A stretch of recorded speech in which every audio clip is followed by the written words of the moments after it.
My name is Christina Sydenstricker Brown, and I work for Stabilization and Crisis Unit. I want to thank you guys for taking the time respectfully to hear my story. I've worked 25 years. I started at Fairview Training Center. Then it went on to SOCP, and now it is SACU Stabilization and Crisis Unit. I've never seen the workforce this bad in my time. And since about 2019, 2020, things have changed dramatically. In the last year, I worked 1,500 hours of overtime. I'm exhausted to the point where I'm numb to it. 16 hours a day is regular for me. I tell my family, and they all know, the day I leave for work at 6 a.m., I don't come home till 10. Well, I get off at 10 p.m., so I don't usually get to the door till almost 10:30. And by the time I unwind, take my shower, and go to bed to get back up at 5 a.m. to do it again. And I'm doing this on repeatedly, 4 days a week, constant to 5 days a week. And sometimes I donate some of my time for special outings with our individuals that we serve so that they can get those special memories and time out in the community, going to the zoo, going out to the movies, all these special events that they have. We are a special workforce. And as I hear today, not everybody knows about SACU, Stabilization and Crisis Unit. It's unique, but we serve the individuals that are coming out of the state hospital. They're coming into our agency, and we are trying to get them ready for the community setting. And that's where they start at. And we're getting individuals from jail, homeless.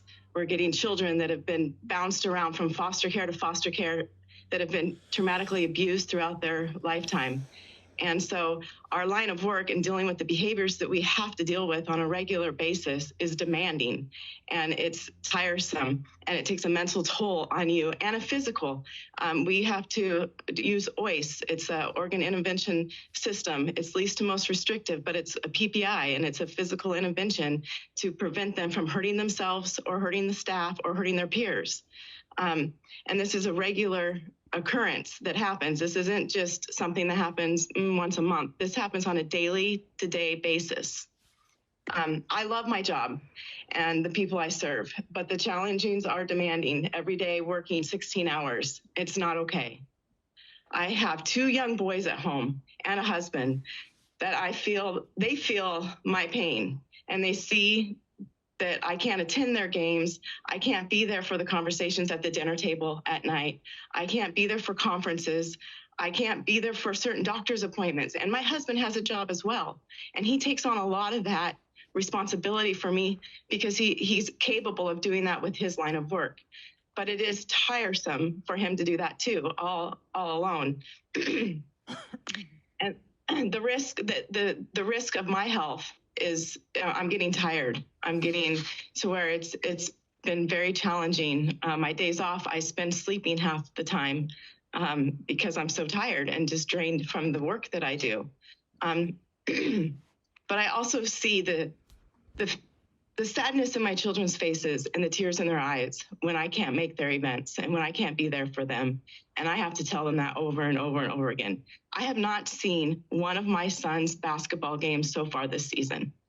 I've missed homecomings with my older son. He's a senior this year. I've missed football games. I've missed wrestling tournaments.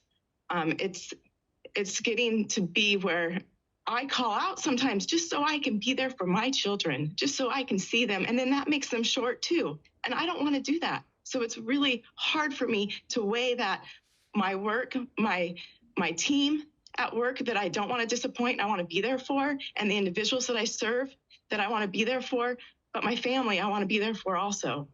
So trying to balance that, I can't balance it. My work is always coming first. I'm married to my job, and it's just really becoming a toll on my body, on my mental illness. It's like I don't have the energy that I had when I was younger. I've got 25 years in. If I started this job today the way it is, I would have left. I'm here because I've already made a commitment.